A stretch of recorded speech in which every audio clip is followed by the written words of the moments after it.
Hello students लक्ष्य education तरफ समस्त को स्वागत। बर्तमान आम देखा O triple SC O double SC कौन सब पॉलिटी रिपीटेड करे क्वेश्चन मोस्ट इंपोर्टेंट क्वेश्चन बर्तमान आम आलोचना करवा। प्रथमे पॉलिटी आलोचना करने पूर्वर किसी रही आमर मॉडर्न हिस्ट्री किसी पाठ ताको आलोचना कर सारा पर आम पॉलिटी मात्र 3-4 क्वेश्चन पर आमर रही पॉलिटी क्वेश्चन। प्रथम क्वेश्चन आस पढ़िया। The Supreme Court of India was set up by the डेस माने को एक्ट अनुसार Supreme Court of India setup होता। यहाँ समस्ते जानी रेगुलेटिंग एक्ट अनुसार यहाँ सेटअप होता किंतु आर किसी आम एक्सट्रा इनफॉरमेशन जानिबा ये रेगुलेटिंग एक्ट जो 1773 मसीह आसीथिला यहाँ डायरेक्ट क्वेश्चन पचारि दिए रेगुलेटिंग एक्ट क्यों मसीह आसीथिला यहाँ 1773 मसीहा ता सहित पचारिबा क्वेश्चन क्यों गवर्नर को समय रे ये रेगुलेटिंग एक्ट आसला यहाँ मन रखिबो समस्ते वारेन हास्टिंग समय आसीथिला। यहाँ मोस्ट इंपोर्टेंट यहाँ समस्ते मन रखिबो। आउ ता सहित कौन होता से वारेन हास्टिंग समय रे से सब गुड़ाक मन रख मुझे सब गोटी गोटी कर बर्तमान कहीदे। देख से रेगुलेटिंग एक्ट समय डुआल गवर्नमेंट ऑफ बेंगल जोटा कि आबुलिश होता एंड होता 1773 रेगुलेटिंग एक्ट अनुसार। आउ कौन होता ना आंग्लो मराठा वार 1775 आंग्लो मराठा वार 1775 सेटा होता आउ शेष होता केबे ना 82 पर्यंत 1775 आरंभ होता आंग्लो मराठा वार 82 सरी से जो 82 सरी से गोटे ट्रिटी होता। ट्रिटी माने हला संधि बा चुक्ति से ट्रिटीटा ना हला ट्रिटी ऑफ सालबाई जोटा कि 1782 यहाँ मन रख बहुत इंपोर्टेंट। 1775 होता आंग्लो मराठा वार आउ ट्रिटी होता जोटा कि ट्रिटी ऑफ सालबाई सेटा 1782 यहाँ बहुत इंपोर्टेंट एक कथाटा मन रख। आउ कौन होता ना सेकेंड आंग्लो मैसूर वार होता 1780 मसीह होता आंग्लो मैसूर वार आउ केते पर्यंत होता ना 84 पर्यंत। आउ से जो 84 एंड होता सेकेंड आंग्लो मैसूर वार से 84 टाको कह जाए ट्रिटी ऑफ मांगालोर। ट्रिटी ऑफ मांगालोर मध्य कह जाए यहाँ को बहुत बहुत इंपोर्टेंट ये दुईटा कथा मन रख। गोटे है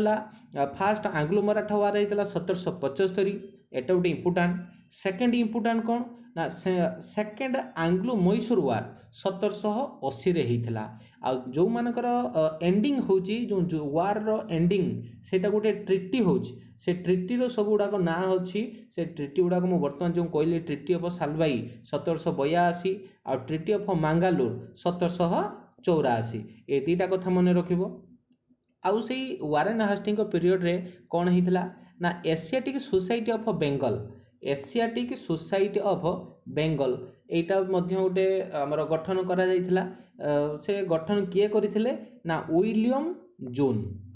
जोन एटा को करथिले। एटा को मन रखिबो केबे ना 1784 रे 1784 रे हेतला एक कथाटा मन रखिबो समस्ते। आउ कोन हेतला ना पिट्स इंडिया एक्ट मध्य आस्तला पिट्स इंडिया एक्ट मध्य आस्तला केबे ना 1784 यहाँ बहुत बहुत इंपोर्टेंट क्वेश्चन एक कथाटा को समस्ते मन रखिबो। पिट्स इंडिया एक्ट केबे आस्तला जोटा कि मु कहितली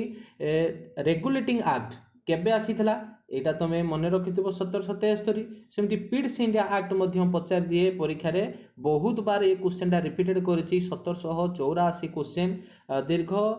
3 वर्ष 4 वर्षर क्वेश्चन को मो फॉलो कर सारिबा परे एई सब क्वेश्चन मो आनिछि। तो आको समस्ते पढ़िबो मन रखिबो आ तुम खातार ये सब गोटे गोटे क्वेश्चन तुम नोट करनियो। ओके एबे जिबा चलो नेक्स्ट क्वेश्चन आसला under which act the governor general of Bengal was to be governor general of India.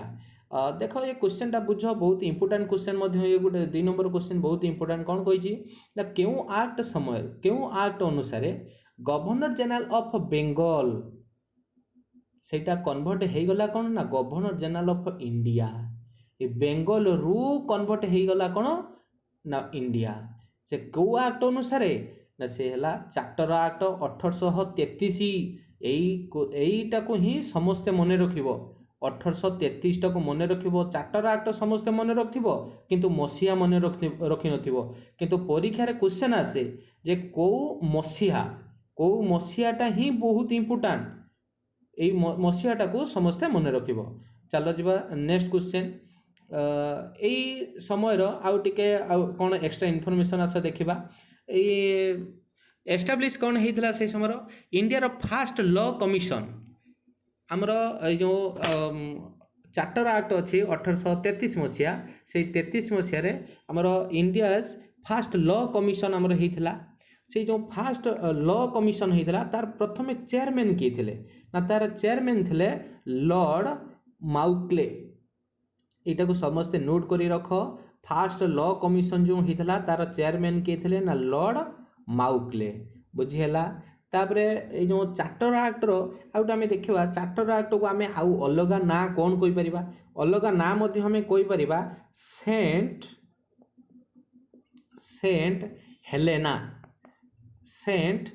Helena ए कथाटा को समस्त मन रखिब चार्टर एक्टर अन्य नाम है सेंट हेलेना एवं बुझीगला ठीक अच्छे एवं नेक्स्ट क्वेश्चन जीवा नेक्स्ट क्वेश्चन को देख क्वेश्चन है who is the first governor general of India ए कथाटा क्वेश्चन उत्तर तुम समस्ते जानी सारी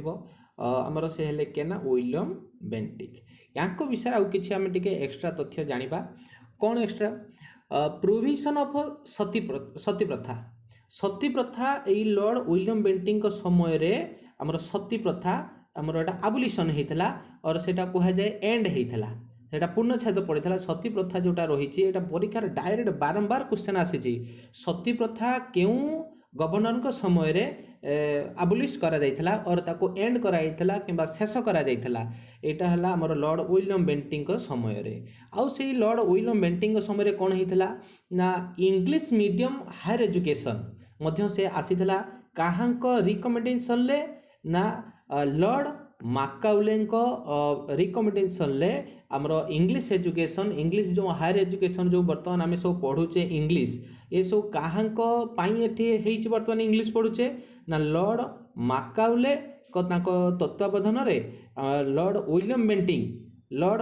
बेंटिंग आमर भारत को आनी प्रथम इंग्लिश एजुकेशन ए कथाटा को भल से ध्यान दे मन रखिबो जदि भी परीक्षार क्वेश्चन आसे इंग्लिश प्रथमे आमर भारत को किए आनी ना लॉर्ड विलियम बेंटिंग समय रे आनी किए ना लॉर्ड माकाउले रिकमेंडेशन ले आनी बुझीगला आउ कौन होता ना ये जो सती प्रथा जो उठा है सती प्रथा ये सती प्रथा काहांको साहाय्य रे लॉर्ड विलियम बेंटिक एटा उठेइथिले ना राजा राममोहन राय ए कथाटा को समस्ते मन रखिबो राजा राममोहन राय ए कथाटा को समस्ते मन रखिबो बहुत बहुत इंपोर्टेंट एटा काहांको साहाय्य रे से उठेइथिले ना राजा राममोहन राय से राजा राममोहन राय कौन करथिले ना 4 डिसेम्बर 1829 मसीह 1829 मसीह सिस्टर इन लॉ जे तांको शाली तांको नहीं कैंपेन मध्य आरंभ करथिले माने सती प्रथाटा आबोलिश हबो बोली एटा मध्य से प्रथमे आरंभ करथिले एटा भी मन रखिबा ओटे क्वेश्चन आसे सती प्रथा केबे आबोलिश करा हितला ना 1829 मसीह आबोलिश करा जाइतला ए कथारो समस्ते मन रखिबो एबे आशा बेजिबा नेक्स्ट क्वेश्चन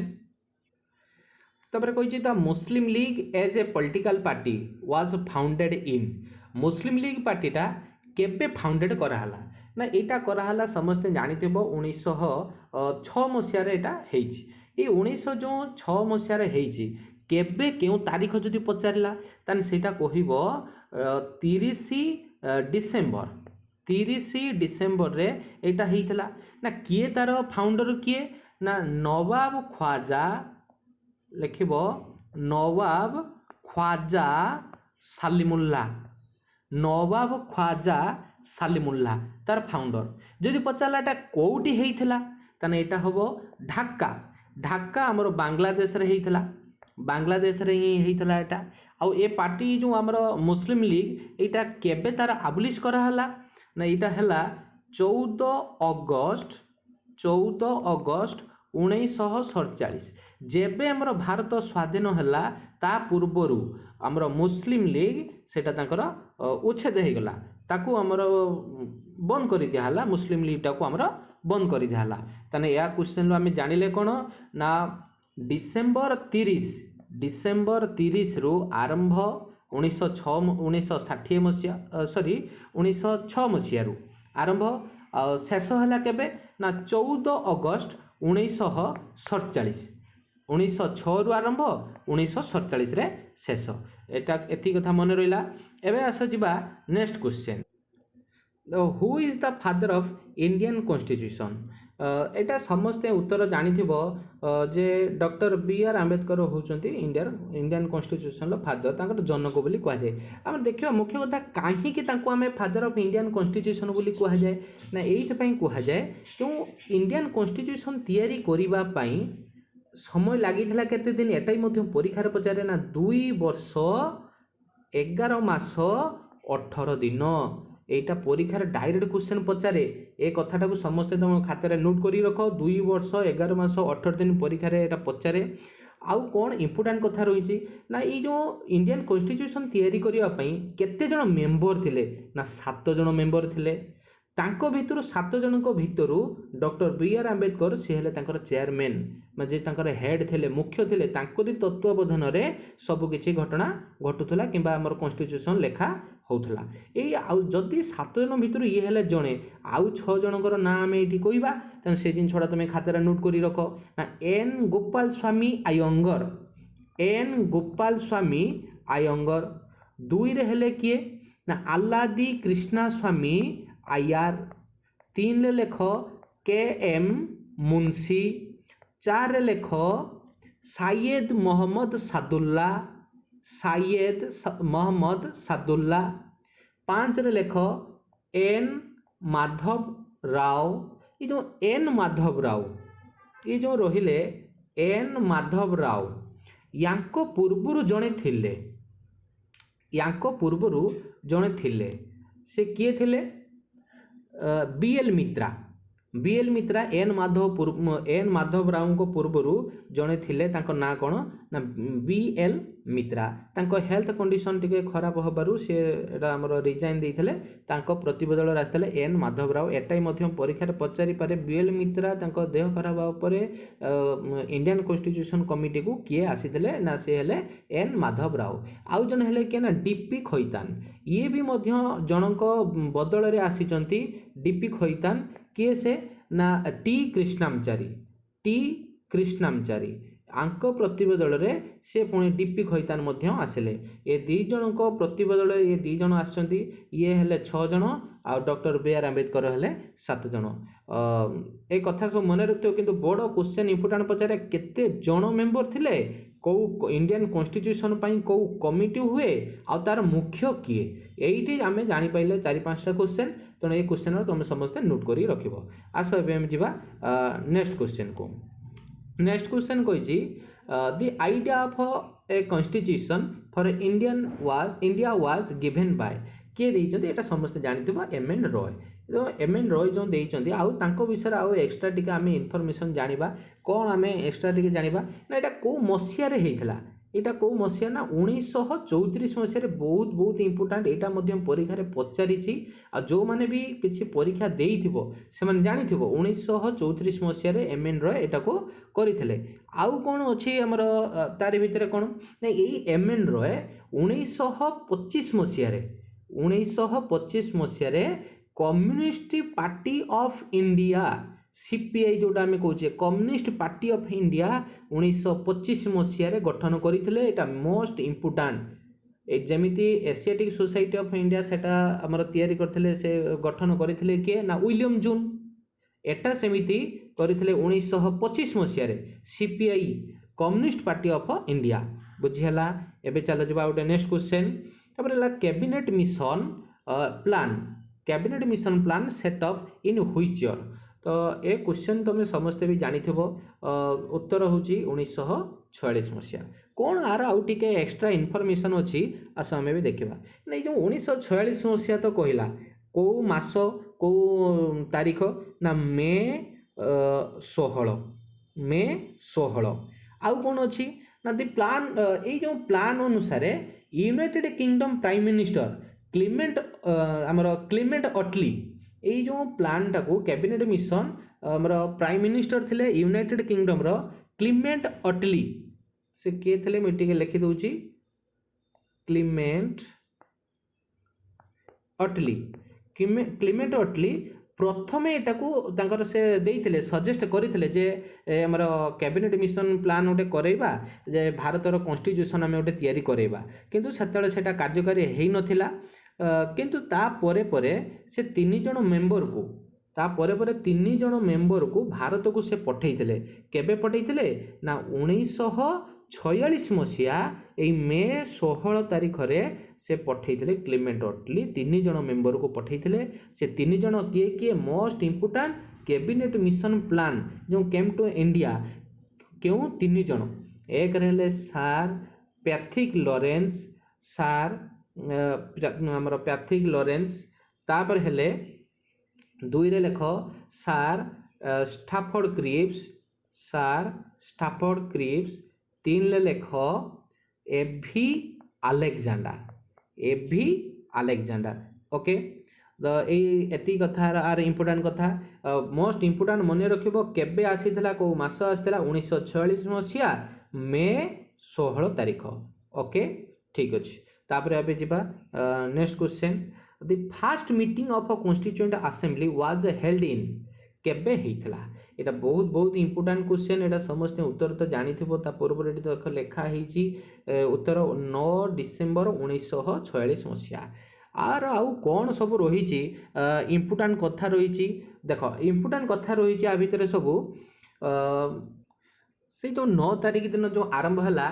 फास्ट मीटिंग से जो 9 तारिख रे जो आरंभ है आमर फास्ट मीटिंग से जो मीटिंग रे फास्ट प्रेसिडेंट थिले कि ना प्रेसिडेंट थिले आमर डॉक्टर सच्चिदानंद सिन्हा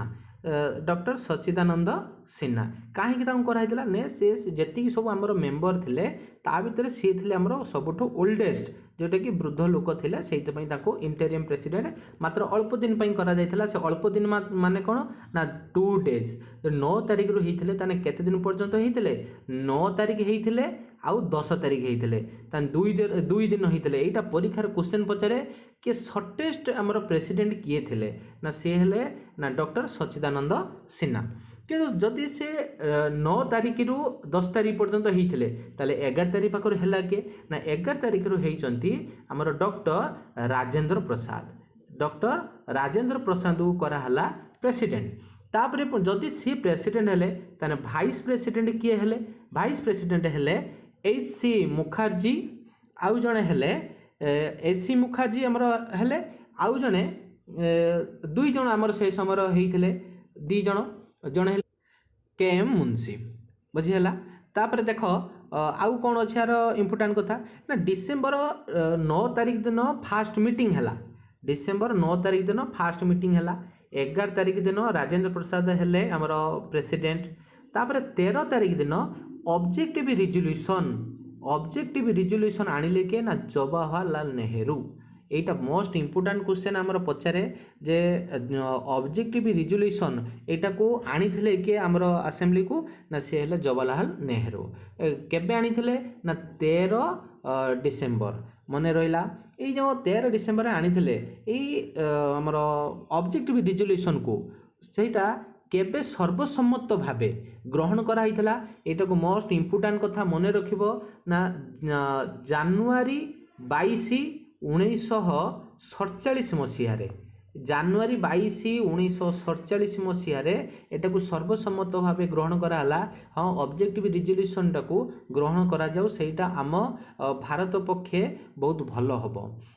से ऑब्जेक्टिव रिजोल्यूशन टाको वर्तमान सेटा कन्वर्ट हो सारी प्रिएम्बुल एटा को समस्ते मन रखिबो परीक्षा मध्य पचारुची जे ऑब्जेक्टिव रिजोल्यूशन लो अलग नामटा बर्तमान चेंज हेकी कोन ना सेटा हला प्रिएम्बुल ओके अबे नेक्स्ट क्वेश्चन जिबा नेक्स्ट क्वेश्चन कोन कहिची the first meeting of a constituent assembly was held in ना एटा तो गला तापर कहला who was the first and last governor general of free India किए थिले हु वाज द किए थिले first and last governor general आमर इंडिया ना सी हेले सी राजगोपालचारी ए कथाटा समस्ते जानी थिबो किंतु आ विषय कौन आमे आउ टिके एक्स्ट्रा इनफॉरमेशन जानिबा ए राजगोपालचारी को आमे अलग गोटे ना रे कौन जानिचे ना सेटा कुहा जाए राजाजी এইটা समस्ते मन रखिब सी राजगोपालाचारी को अलग ना होची राजाजी। एटा परीक्षा पचार दब राजाजी यही नाटा किए से फ्रीडम फाइटर जे तांकर अलग राजाजी नाम रे परिचित से सी राजगोपालाचारी। सी फॉर कौन ना सी हेले कौन चक्रवर्ती चक्रवर्ती राजगोपालाचारी। सी गोटे बही लिखिथिले से बहीटा ना हला environmentalism a global history. Environmentalism a global history a बहीटा को समस्ते मन रखिबो। एटा पचारि परीक्षा रे देखिबो प्रीवियस ईयर क्वेश्चन एटा देखिबो अछि पढी परीक्षा रे एनवायरमेंटलिज्म ए ग्लोबल हिस्ट्री हला। आउ पचारिबो नॉन कोऑपरेशन मूवमेंट समय रे नॉन कोऑपरेशन मूवमेंट एटा केबे हितला ना 1920 मसिया रे हितला नॉन कोऑपरेशन मूवमेंट। ए 1920 रे जो हितला नॉन कोऑपरेशन मूवमेंट सेही समय रे एक्टिव हमर पार्टिसिपेंट मेंबर किए थिले एक्टिव हमर पार्टिसिपेट मेंबर किए थिले ना सी थिले हमर ए चक्रवर्ती जहा को कहा होची हमर राजाजी चक्रवर्ती राजगोपालाचारी। ये थिले हमर एक्टिव पार्टिसिपेट मेंबर एटा को मने रखिबो। आ सी सही समय थिले कोटी ना हमर ता परे हेले हमर भारत स्वाधीन हेई साइला परे जोटा कि 1952 मसिया रे 1952 मसिया रे चीफ मिनिस्टर हेइथिले से कोउटी हेइथिले ना माड्रास रो हेइथिले इन एप्रिल 1952 मसिया। ए कथाटा को मने रखिबो भारत स्वाधीन परे सी राजगोपालाचारी माड्रास रे 1952 मसिया रे हेइथिले कोन ना चीफ मिनिस्टर। ओके एति कथा मने रहिला ठीक अछि। एबे जिबा नेक्स्ट क्वेश्चन जिबा who was the first foreign minister of free India. Forest minister हमर किए थिले एटा तुमे जानिथिबो जवाहरलाल नेहरू ये उत्तर भी मुझे देची किंतु यार आउ एक्स्ट्रा इनफॉरमेशन कौन ना ये जो जवाहरलाल नेहरू थिले फॉरेन मिनिस्टर केते वर्ष थिले ना 17 वर्ष थिले हमर फॉरेन मिनिस्टर। ओके तापर हमर सेकंड हमर फॉरेन मिनिस्टर के ना गुलजरीलाल नंद ए कथाटा को समस्ते मन रखिबो। ये हितले हमर फर्स्ट मिनिस्टर सेकंड हितले हमर के ना गुलजरीलाल नंद। ओके तापर आमे जिबा next question the constitution of India was adopted 26 नवेम्बर 1949। ये क्वेश्चन लो उत्तरटा तुम समस्ते जानिथिबो किंतु मो क्वेश्चन तो तुम जानिच काहे कि मु आनिली ना एइथ पई मु आनिली क्वेश्चन जे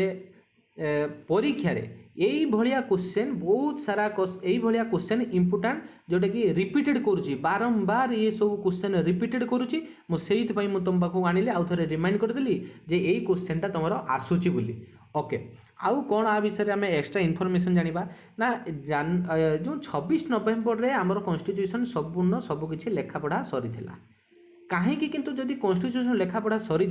सेटा कहीं आमर सेटा 26 जनवरी 1950 रे सेटा कहीं इनागुरेशन कराला ता सही जो दिन सरी से दिन कहीं हैला नहीं ना तार गोटे कारण अच्छी ना जनवरी 26 1929 मसीह आमर डिमांड करा जायथिला पूर्ण स्वराज आमर डिमांड करा जायथिला। से जो पूर्ण स्वराज कराइथिला को सेशन ले ना लाहौर सेशन ले जदि लाहौर सेशन हेइथिला से समय आईएनसी रे किए थिले तार प्रेसिडेंट ना से समय थिले हमर जवाहरलाल नेहरू हमर पंडित जवाहरलाल नेहरू थिले हमर आईएनसी रो प्रेसिडेंट। एटा मने रखिबो जे लाहौर सेशन रे 1929 मसीह रे जवाहरलाल नेहरू थिले तार प्रेसिडेंट। से प्रेसिडेंट समय तांकर गोटे उक्ति थिला जे कि हमर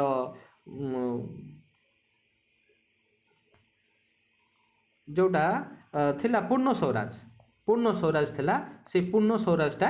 सेतबेले डिमांड करा जायथिला जनवरी 26 1929 मसीहा। ओके तापरे नेक्स्ट क्वेश्चन देखिबा आउ कोन रहिछि the Indian constitution has borrowed the idea of parliamentary form of government and single citizenship. तो कौच parliamentary form of government Indian constitution जो तैयारी होइछि बोरोड माने हमर सेटा धार करा जाइछि जो धार करा जाइछि सेटा काहा पाखरु आसीछि सेटा काहा पाखरु आसीछि ना ब्रिटिश पाखरु आसीछि। आउ कोन कोन सब आसीछि एई तो केवल 2टा जिंस नुहे ना नुहे सिंगल सिटीजनशिप आ पार्लियामेंटारी फॉर्म ऑफ गवर्नमेंट ये दीटा केवल आसी नहीं आउरी मध्य आसी कौन कौन ना मन रख आ तुम खाता रे नोट डाउन करी रख नॉमिनल हेड जे कि रहिबे प्रेसिडेंट जदि नॉमिनल हेड हेले हमर प्रेसिडेंट ताने हमर रियल हेड ताने किए भारतर ना प्राइम मिनिस्टर ए कथाटा समस्ते मन रखिबो बहुत बहुत इंपोर्टेंट नॉमिनल हेड जदि कुआ होउची हमर प्रेसिडेंट को रियल हेड हमर तान कुआ होउची काहा को ना प्राइम मिनिस्टर को एटा बहुत समय परीक्षा रे पचारिची ए कथाटा समस्ते मन रखिबो तापरे आउ कोन अणा हितला ना cabinet system of minister cabinet system of minister आउ कोन आस्तिला ना पोस्ट ऑफ द पीएम माने हमर भारत रे पीएम माने प्राइम मिनिस्टर रहिबे बोली एटा हमर मध्य ब्रिटिश रो आस्तिला आउ कोन आस्तिला ना पार्लियामेंट टाइप ऑफ तो गवर्नमेंट गला आउ रही छी बाइकैमरल पार्लियामेंट बाइकैमरल पार्लियामेंट एटा मध्य आसीथला आउ कोन आस्तिला ना lawyer house more powerful lawyer house more powerful एटा ही मध्य आसीथला आउ कोन आस्तिला ना पार्लियामेंटारी प्रिविलेजेस एटा ही मध्य आसीथला आउ आस्तिला council of minister responsible to lower house एटा बहुत बहुत इंपोर्टेंट क्वेश्चन ए 2024 रे बीडी परीक्षा रे ए क्वेश्चनटा आसीथला council of minister responsible to dash पूरा डायरेक्ट क्वेश्चन एटा देछि council of minister responsible to dash ताने हबो के ना लॉयर हाउस सबार उत्तर एटा मोस्ट इंपोर्टेंट कथा एटा मने रखिबो ए 2024 बीडी परीक्षा रे एटा जीके प्रश्न तांकर थिला आउ कोन आस्थिला ना स्पीकर इन द लोकसभा रे स्पीकर रहिबे एटाई मध्यम ब्रिटिश रो बरु कराइछि सिंगल सिटीजनशिप रीट कराइछि आउ रीट माने कोटा ना अध्यादेश एटाई मध्य एटा बहुत समय पचारे रीट जोटा अध्यादेश ए रीट एटा मध्य बहुत समय परीक्षा पचारछि ए रीट रो आर्टिकल केते ना आर्टिकल जदि सुप्रीम कोर्ट रो जदि लागिला ताने सुप्रीम कोर्ट हेले ताने 32 हबो जदि हाई कोर्ट हेले 226 ए कथाटा मन रखिबा हाई कोर्ट हेले 226 सुप्रीम कोर्ट हेले 300 खाली 32 सुप्रीम कोर्ट हेले खाली 32 हाई कोर्ट हेले 226 एला रीट रो आर्टिकल आमे आर्टिकल क्लास गोटे आनिबा पिला मानकर बहुत डिमांड अछि कि आर्टिकल क्लास आनंतु बोली आर्टिकल क्लास आनिबा एति कथा मने रहिला ये हला हमर ब्रिटिश रो आसी तापर देखो नेक्स्ट क्वेश्चन अछि डीपीएसपी बोरोड फ्रॉम डीपीएसपी हमर कोटो आसी ना इटा आसी आयरिश कोन ना आयरलैंड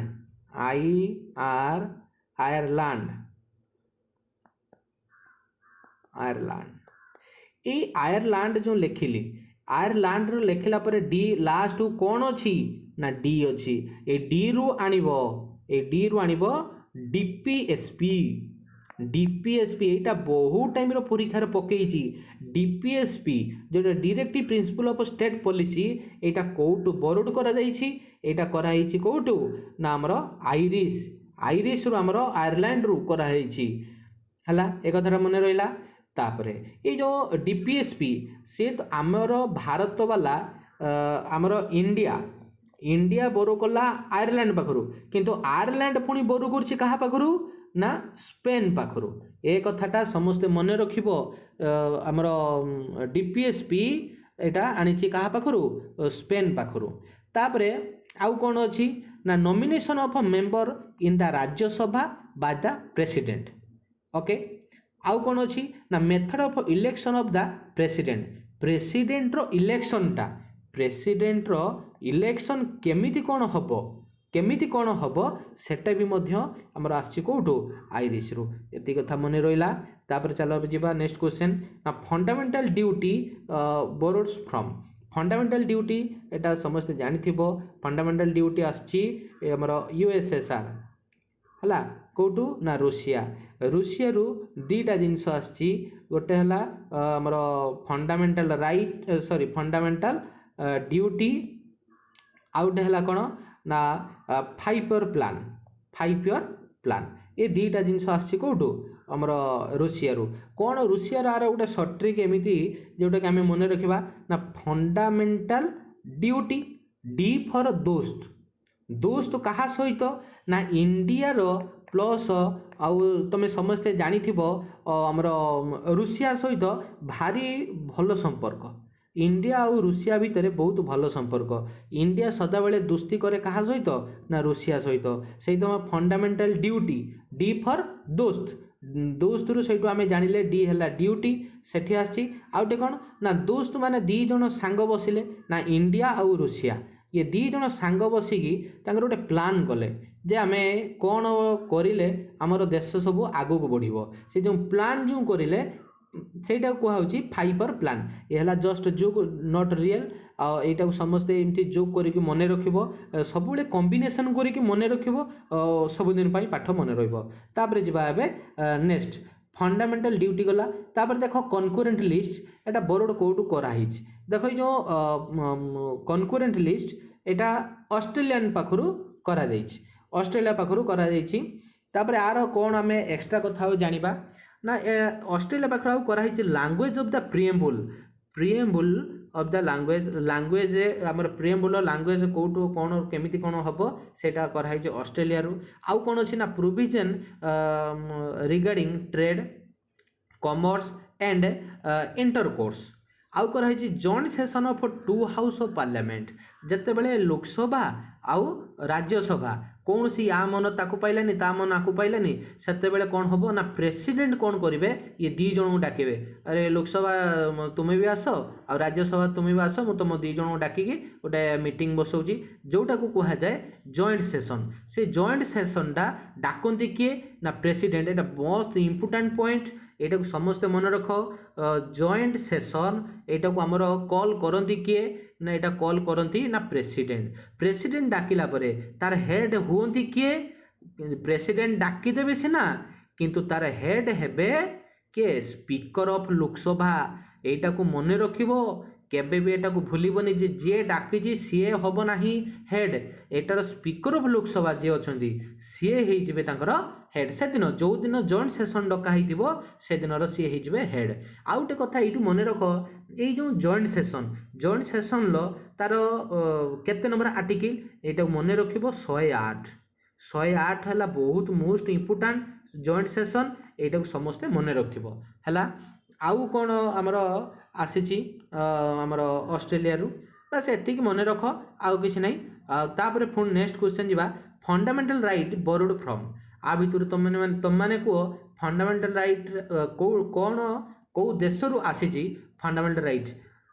एटा आसी जर्मन ना अमेरिका ना रूसिया ना आयरिश एटा समस्ते एटा देख ए उत्तर होची अमेरिका अमेरिका रु आसी फंडामेंटल राइट आउ कौन कौन सब आसी ना अधिक आसी आमर अमेरिका आ ब्रिटेन ये दुईटा जगार टी अधिक आसी परीक्षार गोटे बहुत इंपोर्टेंट क्वेश्चन पचारे रिटिन कॉन्स्टिट्यूशन ए पर्यंत आम भारतर जेतिकी सब लेखा अच्छी जेतिकी सब लेखा अच्छी कौन सी टाइपिंग है रही ना सब जिनस गुड़ाक आमर रिटिन होगी से कॉन्स्टिट्यूशनटा रिटिन हो बोली कौटू आसी ना सेटा आमर रिटिन कॉन्स्टिट्यूशनटा अमेरिका रु आसी आउटे कौन ना executive head of state known as a president ना आमर एग्जीक्यूटिव हेड कौन ना जे कार्यकारी जेकोसी आम भारतर कार्य होउची सबुर हेड होउचंदी किए ना प्रेसिडेंट ए घटनाटा आसी कौटू ना अमेरिका रु आसी आउ कौन आसी आमर अमेरिका रु आउट आसी आमर vice president as the ex officio chairman of राज्यसभार जो चेयरमैन हेबे किए ना भाइस प्रेसिडेंट एटाई बहुत इंपोर्टेंट एटाई आसे आ सुप्रीम कोर्ट एटा भी बहुत इंपोर्टेंट सुप्रीम कोर्ट आमर कौटू आसी ना सुप्रीम कोर्ट आसी आमर अमेरिका रु तापर देख प्रोविजन ऑफ स्टेट ना आमर भारत भितर गोटे लेखा स्टेट रहिबो सेमानकु सब दिया जिवो पावर ये भी सब आसी कौटू ना ये भी सब अमेरिका रु आसी आउ कौन आसी ना आइडिया ऑफ प्रिएम्बुल आसी removal of supreme court and high court जज सुप्रीम कोर्ट जज अच्छा आउ हाईकोर्ट रि जज अच्छा तार माने नुहे जे जी थे हाईकोर्टर जज हो गले सुप्रीमकोर्टर जज हो गले से मैंने सबुदिन रे तो तांकर भी किसी जदि से भूल करती से आमर बाहर करी हबो तो से जो बाहर करी हबो से जो बाहर करवाटा रिमूवटा तेणु से कौटू आसी ना सेटा आसी अमेरिकार आसी आउटा आसी कौन independence of judiciary and judicial review बुझीगला तेणु एतिक है यार इंपोर्टेंस आउ रहा क्वेश्चन कौन नेक्स्ट क्वेश्चन देख the objective resolution proposed by objective resolution यहाँ किए देते मुझे पूर्व देख आलोचना करी ऑब्जेक्टिव रिजोल्यूशन पंडित जवाहरलाल नेहरू यहाँ आनी है केबे ना डिसेम्बर 13 1946 मसीह यहाँ आसीला है आउ कौन आर अच्छी ये जो ऑब्जेक्टिव रिजोल्यूशन को आम यहाँ प्रिएम्बुल आम कहू है आउ ये जो ऑब्जेक्टिव रिजोल्यूशन कौटू आसी जो प्रिएम्बुल यहाँ आसी यूएसएसए जोटा कि यूनाइटेड स्टेट ऑफ अमेरिका यहाँ को मन रख ऑब्जेक्टिव रिजोल्यूशन कौटू आसी बरुड होगी ना यहाँ आसी अमेरिका आउ कौन आर इम्पोर्टाट कथा ना ये जो ऑब्जेक्टिव रिजोल्यूशन जब तो आमर जवाहरलाल नेहरू आनिले तापरे केबे एटा आमर आसेम्बली रे एटा सर्वसम्मत भाव ग्रहण केबे कराला ना एटा कराला 22 आमर जनवरी 1947 22 जनवरी 1947 मसीह एटा को कराला तापरे देखो नेक्स्ट क्वेश्चन जीवा 18 number the idea of liberty equality and fraternity have been taken from French revolution यहाँ बहुत इंपोर्टेंट क्वेश्चन यहाँ बहुत बार परीक्षा पचारि जे जो फ्रैटर्निटी इक्वालिटी लिबर्टी कौटू आसी कौ एटा कौ माने रिवोल्यूशन लो स्लोगान यहाँ फ्रेंच रिवोल्यूशन लो स्लोगान ए कथाटा को समस्ते मन रखिबो एटा फ्रेंच रिवोल्यूशन लो स्लोगान आउ फ्रेंच रिवोल्यूशन केबे जदि पचारदब केबे हेइथिला फ्रेंच रिवोल्यूशन ना 1789 एटा को मन रखिते सुविधा हबो 178 यहाँ को मन रख फ्रेंच रिवोल्यूशन स्लोगान रे थिला लिबर्टी इक्वालिटी एंड फ्रैटर्निटी यहाँ बहुत इंपोर्टेंट कथा समस्ते मन रखिबो एबे जिबा नेक्स्ट क्वेश्चन कौन अच्छी next question the preamble of our constitution reads India as कौन कौन तार उत्तर देख प्रिएम्बुल आम कॉन्स्टिट्यूशन जो प्रिएम्बुल कौन कौन सब लिखा अच्छी ना सोभेरेन अच्छी है सोभेरेन अच्छी सोशलिस्ट अच्छी सेक्युलर अच्छी डेमोक्रेटिक अच्छी रिपब्लिक अच्छी ये पांचटा जाक रही एबे आमे जिबा तार कौन ये सोभेरेन सोशलिस्ट सेक्युलर डेमोक्रेटिक रिपब्लिक ये सबुर माने आम देखा सोभेरेन माने कौन अगर देख लिखिकी रख परीक्षा भी पचारदब जे देदब जे free to follow internal and external policy ये जो एटा कहा को सूचौची सोभेरेन ना सोशलिस्ट ना सेक्युलर ना डोमेस्टिक ना सॉरी डोमेस्टिक डेमोक्रेटिक और रिपब्लिक एटा कहा को सूचौची ना एटा सोभेरेन को सूचौची एटा जे भली सोभेरेन को सूचैला से भलिया सोशलिस्ट माने कौन सोशलिस्ट माने कौन आर भी एटा में जानिबा सेक्युलर माने भी जानिबा डेमोक्रेटिक माने भी जानिबा आ रिपब्लिक माने भी जानिबा हौ तो माने एबे नोट करी रख सोभेरेन माने कौन प्रथम आम देखा सोभेरेन कौन free to follow internal and external policy तापर लेख socialist no concentration of power and money तापर लेख सेक्युलर नो पर्टिकुलर रिलीजन तापर लेख डेमोक्रेटिक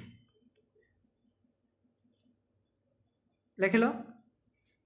डेमोक्रेटिक लेख granting equal voting right to every citizen of the nation तापर लेख republic no room for heredity ruler और मोनार्क ये पांचटा लिखी रख लो सॉरी तापर लेख 20 नंबर लिखाई largest democracy in the world रे सबुठु लार्जेस्ट डेमोक्रेसी माने लार्जेस्ट आमर गणतंत्र जोटा कि आमर लार्जेस्ट कॉन्स्टिट्यूशन माने अधिक नियम धारा एटा कोउटी ना अछि एटा इंडिया रे सबुठु आमर लार्जेस्ट आमर कॉन्स्टिट्यूशन एटा मध्ये परीक्षा रे बारंबार पकेइची एटा को मने रखथिबो इंडिया एमिति एक देश वर्ल्ड भितरे अमेरिका मध्ये से पछर पके देछि चाइना को मध्ये पछर पके देछि एते जे हम भारत रे नियम रहिछि जे सबु देश को पछरे पकई इंडिया प्रथम रही तार जो लार्जेस्ट तार कॉन्स्टिट्यूशन रही अधिक नियम धारा सब रही ठीक अच्छे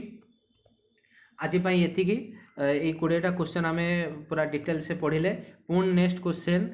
आम करवा पुणी नेक्स्ट क्वेश्चन आउ केबे आनिबा आर्टिकल आनिबा अमेंडमेंट आनिबा एमती गोटे पर गोटे क्वेश्चन जदि भी आपण मानक क्वेश्चन भल लगी थाए तेणु मते लाइक